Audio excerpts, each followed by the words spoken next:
De Anza is a college located in one of the most dynamic technological boomtowns in the nation. I'm Susan Robinson. Today, we'll find out how De Anza has kept pace with the explosive growth here in the heart of Silicon Valley as we join De Anza Public Information Officer Ron Bottini next on Take 53.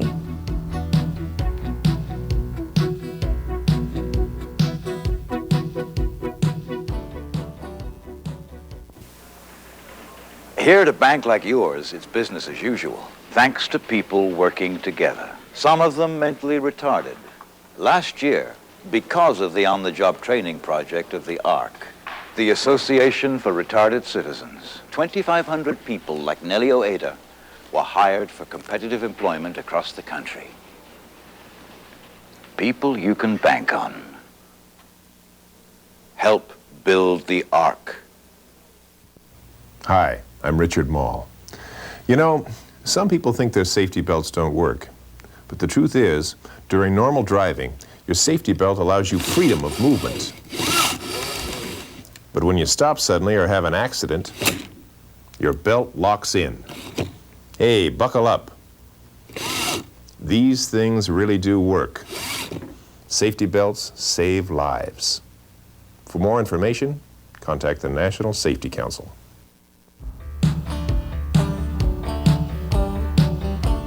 Welcome to Take 53. I'm Susan Robinson. Today our focus is on the part De Anza is playing in Cupertino's academic and athletic excellence. Joining me is De Anza College's Public Information Officer, Ron Bottini. Ron, thanks for joining me today. Oh, you're welcome. Glad to be here. Thanks. How long have you been with De Anza College, and what does your position there entail? Sure. My title is Director of News and Publications, and I've been there for 15 years. It's hard to believe. And what I am responsible for is basically publications, our relation with the news media. I get involved with recruitment and promotion of the college in general. When the college sponsors a show at Flynn Center, I'm involved with that in terms of advertising and promotion, kind of the PR or the public relations responsibility for the college. Great. So 15 years is a long time. I'm sure you've seen a lot of changes in that time. How have you seen during that 15 years De Anza keep pace with the growth in this area?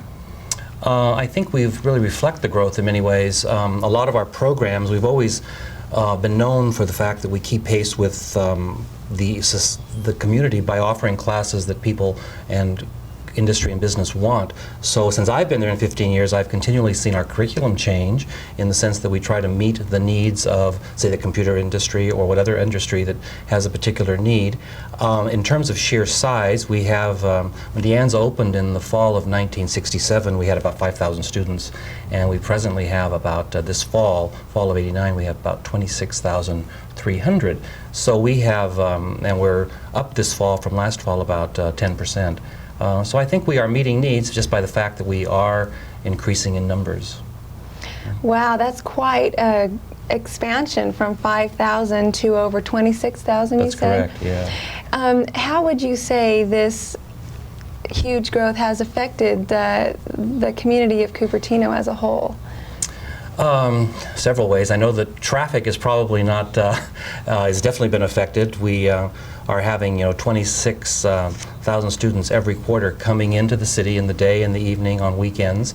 Coupled with that is Flynn Center. These 26,000 students are coming for classes. We have another thousands of people coming on campus for Flynn Center, as well as athletic events and other kinds of public events. So congestion-wise, we are definitely bringing in traffic. The positive side of that is, obviously, is we're bringing a lot of people into Cupertino who may not necessarily have ever gotten here. So once they come to the college, hopefully they're seeing something about the city, as well as going to restaurants and shopping here, so bringing consumer dollars into Cupertino. So I think it's got two aspects to it. There's a congestion factor, but there also is the fact that you're also bringing people into the area. Right, so you're bringing more than traffic, you're bringing some positive things as well. How are some ways that you're handling this number of students. I know that on campus there is a parking problem sometimes. You are building a parking garage? That's correct. In August of this year, we started building a 4-story parking garage, which is costing about $12 million, and it's being paid for out of parking fees that students are charged. It will be 4 stories high. It will accommodate about 1,600 cars, and it is located on the west side of Flynn Center. It's what is referred to now as the Flynn Center lot, and hopefully it will be completed by the fall of '90. So that will solve a lot of our parking problems on campus, because right now it's very difficult for students to park, and it's been a frustration for them and for the college, and I'm glad to see the garage is going up. That's great. That will be going up when? It's going up right now and should be completed by the fall of 1990, is what the builders are telling us. That's what we're hoping for. Okay, and is that garage just for college students, or will that be for users of Flint Center and all the other facilities to use as well? It'll be a general campus parking structure, so it will be for everybody, correct. Okay, that's great. Also, we recently had an earthquake, 7.1 earthquake. I was wondering, how did that affect your campus? Fortunately, we are one of the fortunate sites around the Bay Area. We had about $300,000 worth of damage, a lot of bookcases falling, but we didn't have any structural damage. We were closed the night of the earthquake. That was on a Tuesday, and we closed all the next day because of no power, but we were back open on Thursday and functioning. A lot of interesting stories. We had some students who were in the swimming pool at the time of the quake, and it was so strong that it actually threw them out of the water onto the pavement, which was kind of scary, but they survived fine, and there were no injuries there. But the damage was basically water went into some of our electrical equipment. We had some computer problems, but nothing major. How did the students react, and as well as the instructors? Were they all very calm, and did they know exactly what to do? Fortunately, as you know, it hit at a time that the campus wasn't extremely full. It was 5:04, and all of our day population basically was already off campus, and the evening population hadn't really arrived. They were beginning to arrive. So if we ever had to think of a time for something like that to happen, it was still light. So I think everything worked out fine. Obviously, everybody was pulled to the central quad out of the buildings, and our security staff quickly made an inventory of all the buildings, checked to make sure people were out of the buildings, locked buildings up. Everything seemed to move pretty smoothly. That's great. I'm glad to hear that there were no injuries, no major injuries. problems. That's great. Right. Okay, we need to take a break, but when we come back, we'll find out some special programs at De Anza that have helped make it the #1 rated community college in the state of California.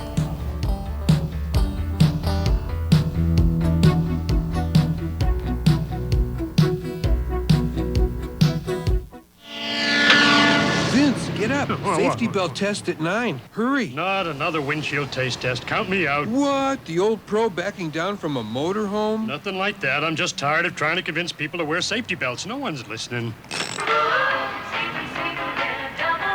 Safety belt saved Barbara Mandrell. You're right. Someone listen. Let's hit the road. You hungry, partner? Let's do some donuts on the way in. Good idea. You could learn a lot from a dummy. Buckle your safety belt. Oh, beautiful for spacious skies, for amber waves of grain, for purple mountains' majesties, above the fruiting plains. America is burying itself in over 500,000 tons of trash every 24 hours. If you're not recycling, you're throwing it all away.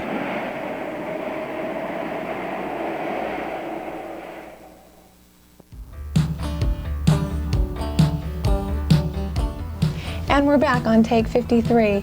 I'm Susan Robinson, talking with Ron Bottini, De Anza's Public Information Officer, about some of the special programs that make it one of the #1 ranked community colleges in the nation. Ron, I know that De Anza has twice been ranked as the #1 community college in the state, and it's also ranked in the top 5 junior colleges in the nation. Who gave it these rankings, and when was this done? Sure. The first study was done in 1985, and it was conducted by the Community College Leadership Program of the University of Texas at Austin. And what that study involved was a national survey of community college and two-year college administrators and people involved with community college education. And it was actually a survey that asked people to rank colleges across the country. And then there were in-depth interviews with chief executive officers of those campuses. And what it got down to was the coming up of 5 names of 5 two-year schools in the country that were considered the best from many aspects, both primarily teaching excellence, meaning they had a very good academic program. Number 2, very strong leadership from a president or a chancellor, and also just being innovative and exciting places to be. And there were 5 named, and De Anza was one of the 5 across the country, but the only one, or the top one, in California. So it's a real a study we're very proud of, and obviously, and we try to abide, live by it every day. And that was done about in 1985. The last study you're referring to was done in California just a few months ago, really. It was done by what are called the chief instructional officers of the state. And what that means is, of community colleges, what that means is in California we have 107 community colleges.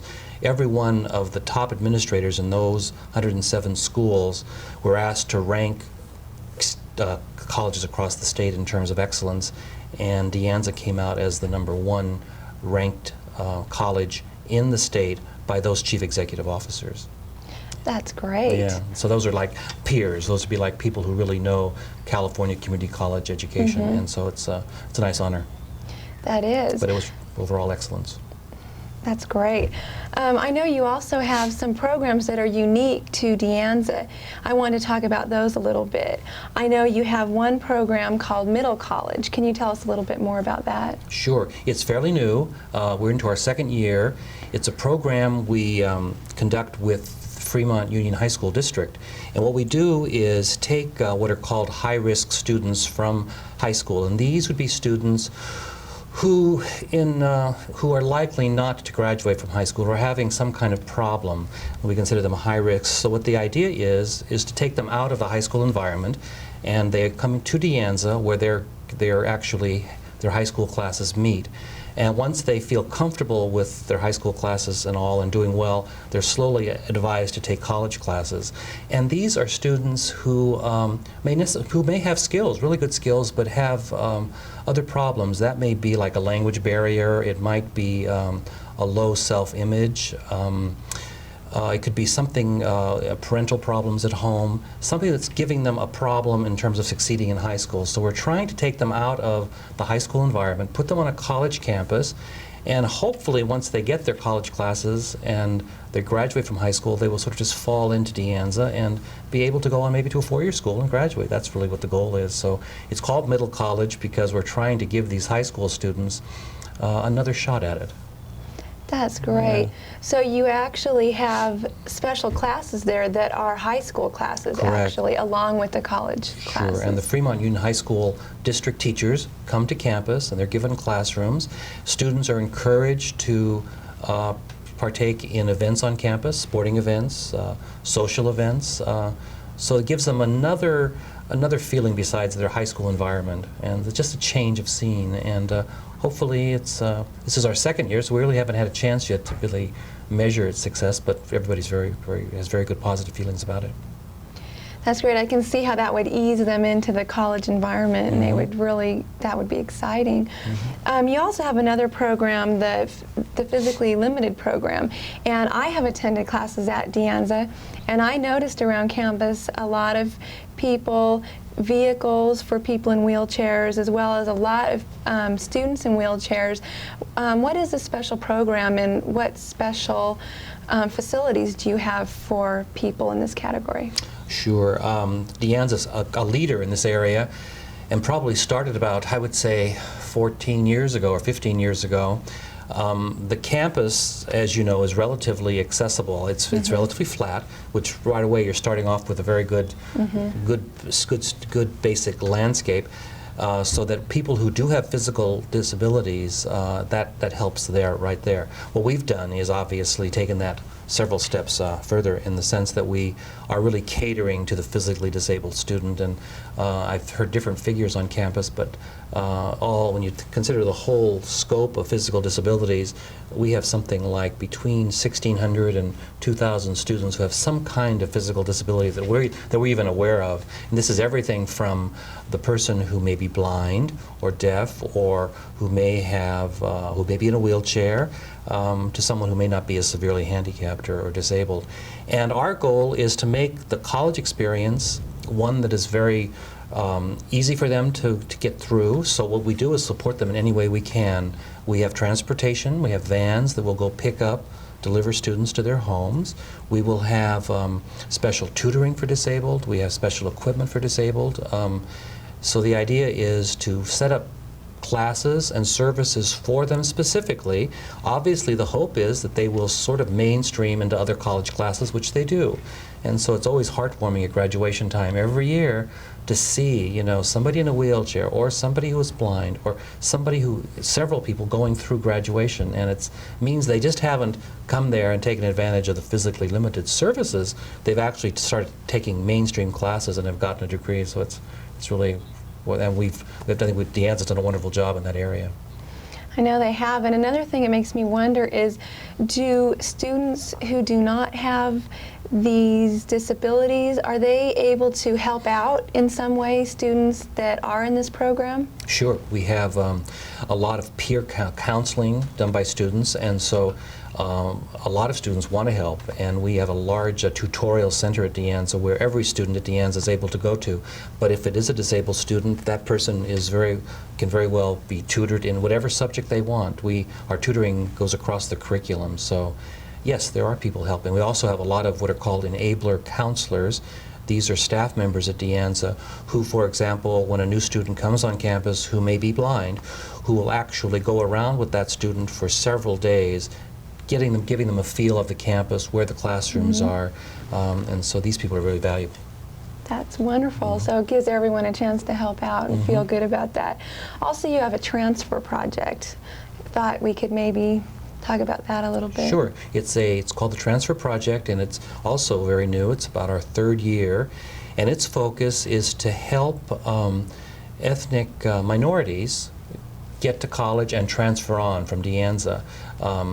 There have been several studies done, and over the years, and have shown that at UC, the UC system and the California State University system does not have a large number of minority students. And our feeling with this program is that we take in approximately 200 students, and we give them special attention, special services, and help them get through De Anza, and also help them apply for scholarships or help them get into a UC or a CSU campus. And it's really working out well. We have every year, at the end of the year, we graduate, or we have this last year graduated, I think maybe about 100 students who went on to four-year schools who may not have ever dreamed of ever making it, you know. And a lot of the students we've talked to have come to De Anza, and they were like in high school, barely making it through, came to De Anza kind of thinking, what are we going to do, what are we going to do, and are now going on to a four-year college, which is really, it's very rewarding for all of us to see this happening. I bet. I know some of the professors there add to the excellence and to the excitement. One of the professors I had was the best professor, the best class I've probably ever had at a college was at De Anza. This adds to the excellence and what attracts some of these professors that really have more education than they need. Why do they go to De Anza rather than Stanford or San Jose State or somewhere? Sure. I'm glad to hear your experience was so positive. I think we have a lot of excellent instructors, and I think when we talk about reputation and excellence, there's no way we would be there without the instructors. They're the basis of our whole being, and we, I think, are able to attract I think our faculty is so good because it is a teaching faculty. The focus is teaching. They are there because they want to transmit knowledge. They want people to learn.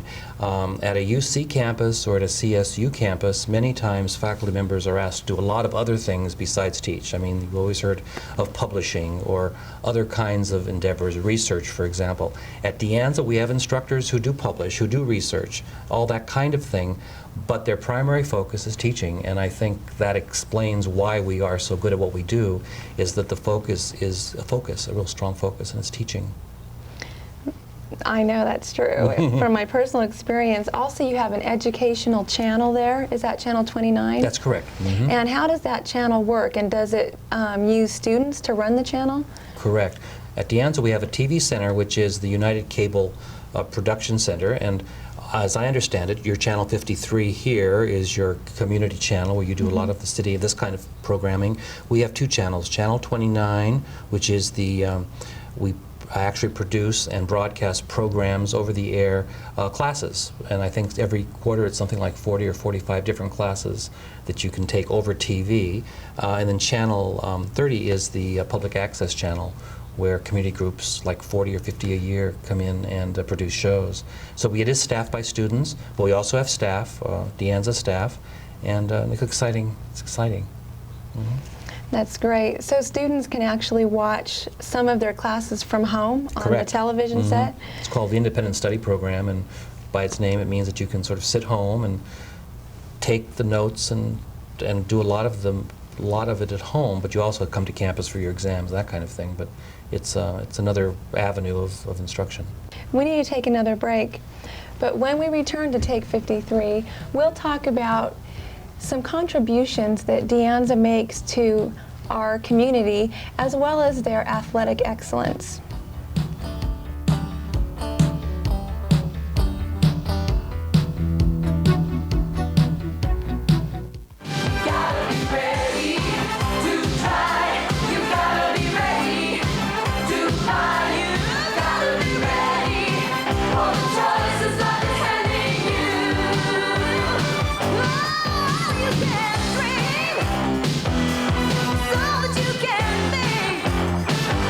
You know, we all have dreams, don't we?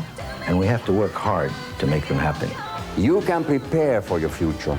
Keep your choices open. And your dreams alive. But you got to be ready. If you want to get out of the streets, you got to learn how to read, you got to learn how to write and add and subtract and multiply, and you really got to know how to do it. And as long as you're at it, might as well take the courses required for college. So finish your education. Finish high school. College is for you. Hey, I'm going. And only you can make it happen. Thank you. For more information, contact your local school counselor. This has been a public service announcement from the California State University. So get on it!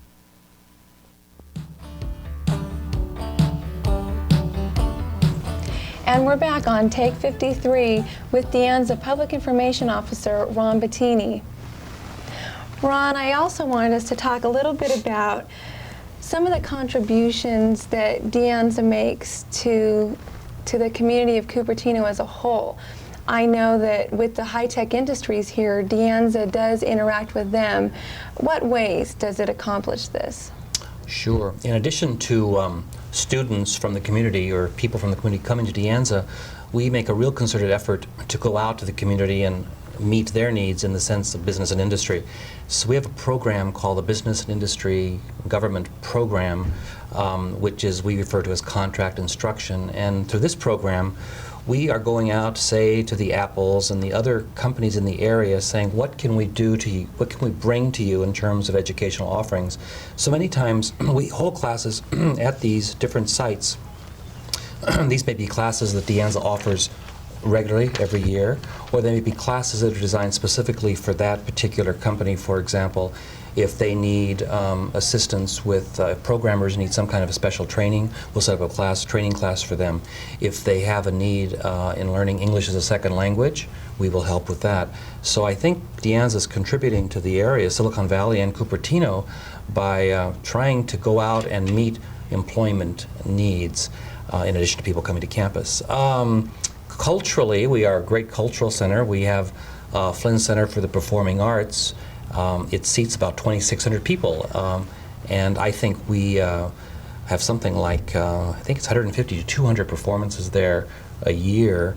The director of Flynn Center recently told me that the last calendar year we attracted something like 300,000 people to Flynn Center. Wow. Those are individual people coming for individual events. So I think we are a great cultural resource for the area.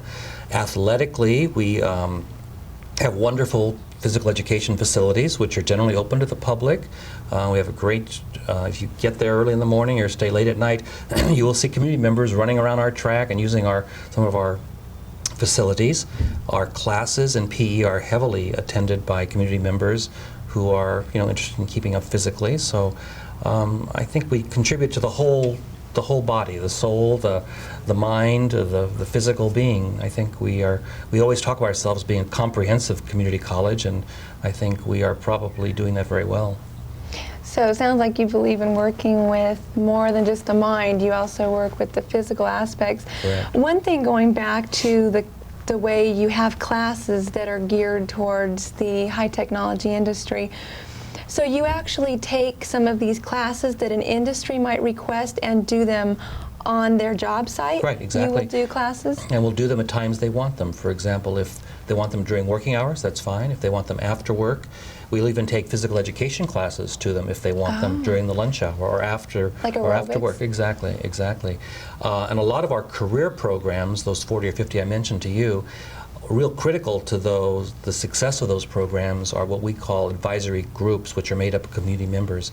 These are people who, say, for example, may be practicing nurses. Our nursing program will meet with this advisory group every so often to talk about needs and whether we're meeting them and changing course focus or program focus. So there's a lot of give and take. We're not just here giving classes, we're listening to what people want, because obviously we can't offer things that people don't want or need.